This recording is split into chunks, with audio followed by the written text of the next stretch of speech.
Hey everyone!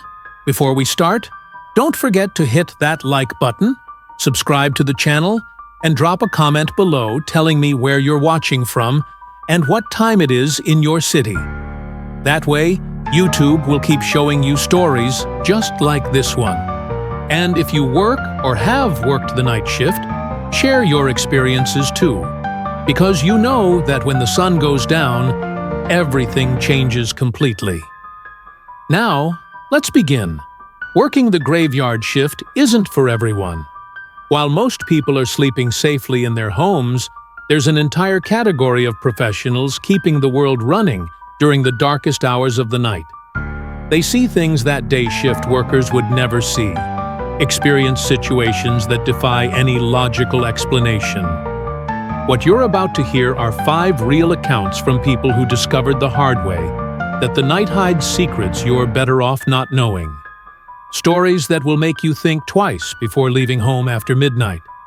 So, get ready. Because when the sun sets, they never warned us about this. Story 1. The Hospital Maintenance Tech. The first story comes from a friend of mine named Marcus, who worked for 8 years as a maintenance technician at a public hospital in upstate New York.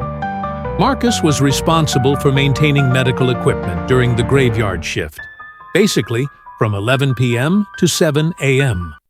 It was quiet, methodical work, walking empty corridors and dark rooms while the entire hospital slept. Marcus told me he actually liked the job precisely because of the tranquility. No daytime chaos, no nervous patients or shouting doctors. Just him, his tools, and the equipment that needed adjustments. The hospital had 5 floors, with the basement housing the boilers, generators, and all the heavy machinery. Marcus knew every corridor, every room, every corner of that place, like the back of his hand, until the night of March 15th, 2022, when everything changed forever. It was a typical Thursday. Marcus had arrived at work at 10:45, as always, and received his list of equipment needing inspection. 3 cardiac monitors on the 3rd floor, a ventilator in the ICU, and an air conditioning problem in the surgical center. Basic routine. He started with the 3rd floor, taking the service stairs in the east wing of the hospital. Marcus always preferred stairs to elevators during the graveyard shift. He said elevator noise echoed too much through the silent corridors and might wake patients. As he climbed, carrying his toolbox, Marcus noticed something different on the 2nd floor. The main corridor lights were blinking in a strange sequence. Not the random flickering of defective bulbs, but a specific pattern. 3 quick blinks, pause, 2 blinks, pause, 3 quick blinks again. Marcus stopped mid-staircase and watched for several minutes. The pattern repeated exactly the same way, as if someone were controlling the lights deliberately. He thought about investigating, but decided to finish his work on the 3rd floor first, then come back down to check the electrical problem. On the 3rd floor, Marcus found the 3 cardiac monitors working perfectly, despite the service call that had come into the tech center. He tested each one twice, checked connections, calibrations. Everything was perfect. Strange, because usually when a call came in, there really was a problem. Marcus noted in his report that the equipment was operational and went down to the 2nd floor to check what was happening with the lights. When he reached the corridor, the lights stopped blinking immediately, all functioning normally. Constant illumination, no apparent problem. Marcus walked the entire corridor, checking every switch, every connection, testing the bulbs individually. Everything working perfectly. He was about to give up and continue to the ICU when he heard a sound coming from the end of the corridor. A metallic sound, repetitive, like someone tapping a key against a grate. Marcus stopped and listened carefully. The sound was coming from the West Wing, where the long-term care rooms were located. Rooms that were all empty that night, due to renovations that had started the previous week. Marcus walked slowly toward the sound, his flashlight cutting through the corridor darkness. The metallic noise continued, always in the same rhythm. 3 quick taps, pause, 2 taps, pause, 3 quick taps. Exactly the same pattern as the blinking lights minutes before. When Marcus reached the end of the corridor, the sound stopped abruptly. He illuminated all the empty rooms, checked windows, looked for anything that could explain the noise. Nothing. The rooms were completely empty. No furniture, no equipment, just white walls and the smell of fresh paint. Marcus was starting to feel uncomfortable, but decided to continue with his work. After all, hospitals are strange places during the graveyard shift. Echoes travel in weird ways. Old elect. In the ICU, Marcus found the ventilator with a real problem this time. The equipment was functioning, but emitting an abnormal noise during the inspiration cycle. Marcus partially disassembled the device and discovered that one of the internal components was misaligned, probably due to intensive use. A simple repair that would take about 40 minutes. While working, Marcus noticed he could hear all the ICU sounds perfectly.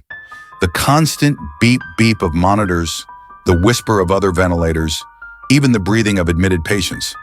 It was a controlled, predictable environment. Every sound had an identifiable source. Marcus felt comfortable there, focused on work, completely forgetting the strange events on the second floor. Until he heard a sound that shouldn't have been there. A human voice whispering something incomprehensible, coming from somewhere nearby, but he couldn't locate exactly where. Marcus stopped working and listened carefully. The voice continued whispering, words he couldn't understand, but that clearly formed sentences. It wasn't the voice of any of the admitted patients.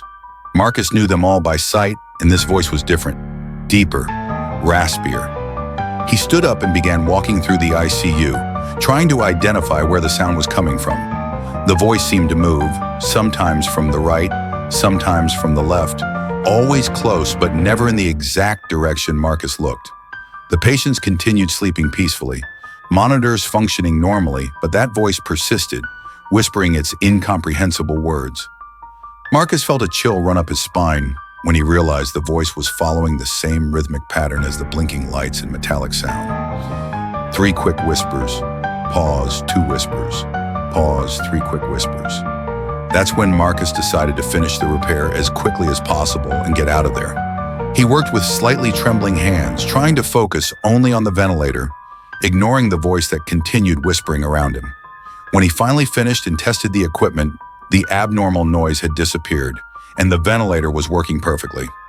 Marcus documented the repair in his report and headed quickly to the surgical center, where he was supposed to check the air conditioning system. The voice stopped whispering the exact moment he left the ICU, leaving behind only the normal silence of hospital corridors. The surgical center was on the 4th floor, and Marcus decided to use the elevator this time, anxious to finish work quickly and leave. As the elevator rose, Marcus tried to rationalize what had happened. Hospitals are places where people go through extreme moments, where life and death meet daily. Maybe these intense energies create some kind of interference, some kind of emotional echo that manifests in strange ways. Marcus wasn't particularly superstitious, but 8 years working in a hospital teach you to respect certain things that have no scientific explanation. In the surgical center, Marcus found the air conditioning problem immediately. One of the central units had a completely clogged filter, drastically reducing airflow. A simple problem requiring only filter replacement and basic system cleaning. Marcus opened the access panel and began working, but noticed something strange. The filter wasn't clogged with dust or normal debris, but with something that looked like human hair. A lot of hair, tangled and compacted, forming a dense mass that completely blocked air passage. Marcus had never seen anything like this in 8 years of hospital maintenance. Human hair shouldn't accumulate in an air conditioning system at all, especially not in such quantity. Marcus carefully removed the clogged filter and examined it with his flashlight. It was definitely human hair, different colors and textures, as if it had come from several different people. Some strands still had roots attached. Others were cut at strange angles. Marcus felt his stomach turn when he realized some of the hair was damp, as if it had been placed there recently. He put the filter in a plastic bag, planning to turn it over to his supervisor the next morning, and installed a new filter. While working, Marcus began hearing those familiar sounds again. First the 3 quick metallic taps, then the pause, then the 2 taps. The sound seemed to come from inside the walls themselves, propagating through the hospital's ventilation system. Marcus quickly finished the filter replacement and tested the air conditioning system. Everything working normally, airflow restored, temperature controlled, but the metallic sounds continued echoing through the walls, now accompanied again by the whispering voice he'd heard in the ICU. Marcus grabbed his tools and headed for the elevator, anxious to leave the 4th floor. But when he pressed the call button, nothing happened. The elevator didn't respond. Marcus tried several times, but the panel remained dark. At least not to the basement that actually existed. If you've worked the graveyard shift and have your own stories to share, leave them in the comments below. And remember, the next time you're out late at night and you encounter a night shift worker, treat them with kindness.